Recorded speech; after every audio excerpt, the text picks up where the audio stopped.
Okay, welcome everyone.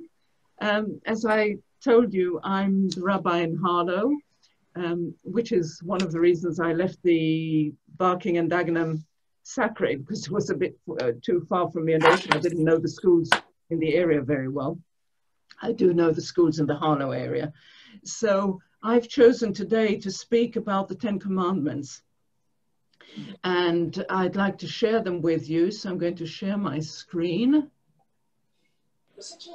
Okay, and you can see the 10 Commandments. Now, the 10 Commandments are in the Torah, which is part of our Bible, but here you can see that I've taken them from the prayer book. They also appear in the prayer book, and you can see that they appear in community prayers and passages. So we can find them easily, even if we don't have a Bible with us on the spot. Now, the 10 Commandments are actually not 10 commandments. There are only 9 of them, because the first one is a declaration, and therefore in Hebrew, we actually call them the 10 words. We don't call them the 10 Commandments, but the 10 words. But 9 of them, from 2 to 10, tell us what to do and what not to do. So the first one, number 2, tells us that we shouldn't have any other gods but God. Now that seems to us really obvious. That seems that if we're living in a monotheistic world, none of us believe in other gods. And yet I would like to put it to you that yes, we do. Think of how many people you know who are desperately running after money, who are addicted to things like smoking, drugs, or sex, who play computer games non-stop, and unfortunately that includes also some of our children. So those are our modern day gods. We don't pray to them and we don't officially worship them, but nevertheless, there they are. They are part of what we do. So yes, we do have other gods and we have to be aware of those. Number 3 tells us not to use the name of God in vain. So when do we do that? Well, we would do that when we say, well, I swear in the name of God that I'm going to do so and so. We mustn't do that. However, although we may not be using the name of God in vain, when we make a false promise, when we swear to do things which then don't get done, when we don't keep our promises, when we break our promises, that is in a way also promising is taking the name of God in vain, even though we may not be explicitly saying God. So those are the first ones. And then if we look at the commandments from 4 down to 10, if you look at them, they are actually part of a social construct. And this social construct enables us to create a society that is a just and thriving society. And in fact, later on in the Torah and other places, we also get commandments about how we must take care of the animal world and that we must take care of ecology as well. So for example, we're not allowed to cut down a fruit tree because the fruit tree can provide people with food, unless of course the tree is sick and can't thrive and can't provide any more fruit. That's the exception to the rule. But on the whole, this is one of the things that we're not supposed to do. So looking after other people and looking after our world are very important. So if you look at the commandments 2 to 5, they're all promising a reward. Now, is the reward still the important thing? Well, no, the reward is not the important thing. The reward is just there to provide us with an incentive to sort of fulfill the commandments.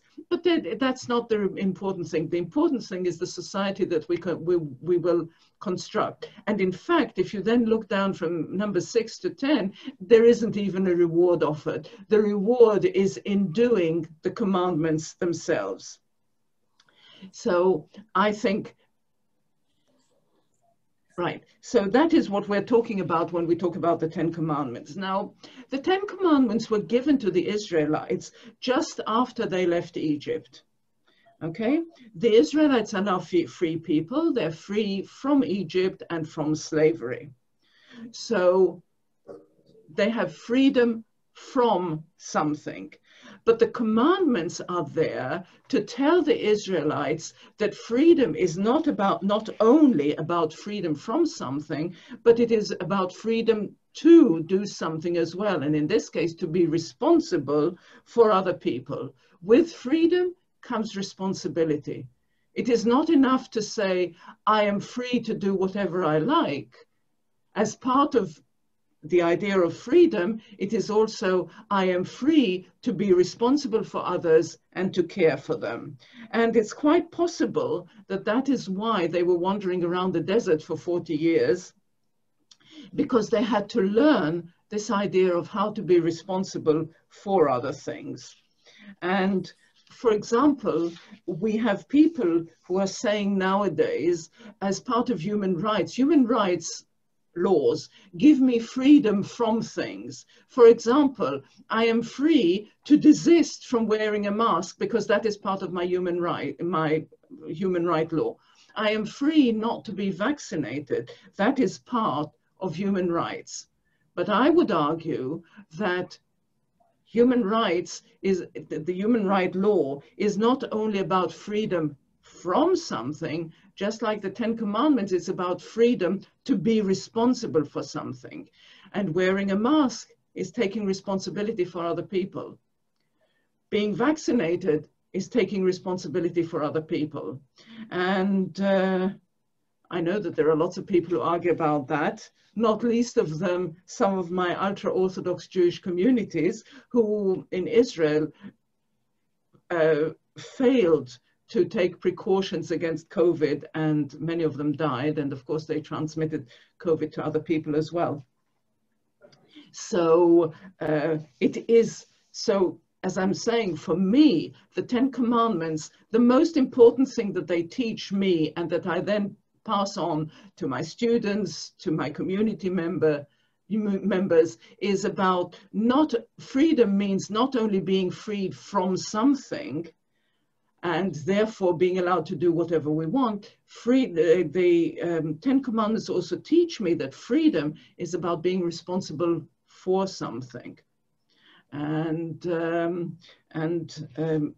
that is what I'm trying to teach through these 10 Commandments.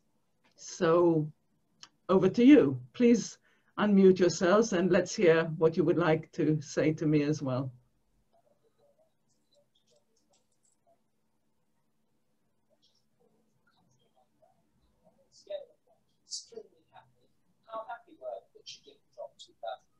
Sorry?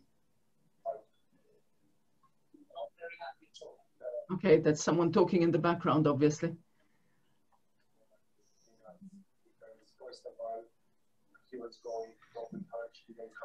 It's stunned silence. You've sort of... Yeah. I don't think that these ideas are that exceptional.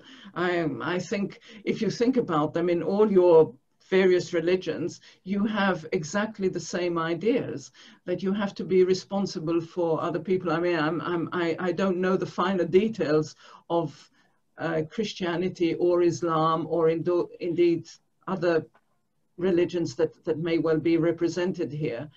But from talking to colleagues, be they people who officiate in communities or be they just community members, I believe that other religions also advocate the same sort of ideas. The idea that you have to take responsibility. And it was very interesting because the UK was advertising about using masks, yes, for the last year indeed. And one of the things that they said always was, wear a mask because you're protecting other people. Now, we know that people should wear masks because they're protecting themselves. I know that if I'm going out with a mask, I am better protected. But the idea that I'm wearing a mask because I'm protecting others is, I think, a very important one. And I know, for example, that, okay, I haven't done services in my synagogue for over a year now, but we sing a lot. We sing a lot in synagogue. So if I were to do a service in the synagogue, as long as we're still restricted, I would most definitely try and wear a mask, because that way all the particles from my mouth won't go any further than the mask that is in front of my face, or at least the vast majority of them. I know that the mask always has holes in the sides and so on. Otherwise I couldn't breathe. Obviously, I'm not asking people to do anything that will endanger their health. I think it's all very well to have responsibility for other people, but we're responsible for ourselves first and foremost. So we mustn't endanger ourselves. And certainly Judaism sees human life as being precious. So we must protect ourselves, but we're also obligated to protect other people. And the vaccine is much the same, similar sort of issue, because we're protecting ourselves, but obviously by being vaccinated, we have less chance of ending up in hospital, we have less chance of infecting other people and so on. So it's also part of the same issue. I mean, we talk about people being selfish, and maybe that's another name for saying we're not taking responsibility for others.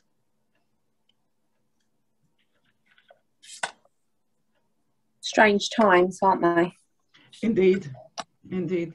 But they're also very useful, because look, I can reach you and I can talk to you without having to travel anywhere, and you know, which is rather nice. And I find that in my services I can also reach, there are people joining my services from the United States, from Germany, from Israel, which is really nice.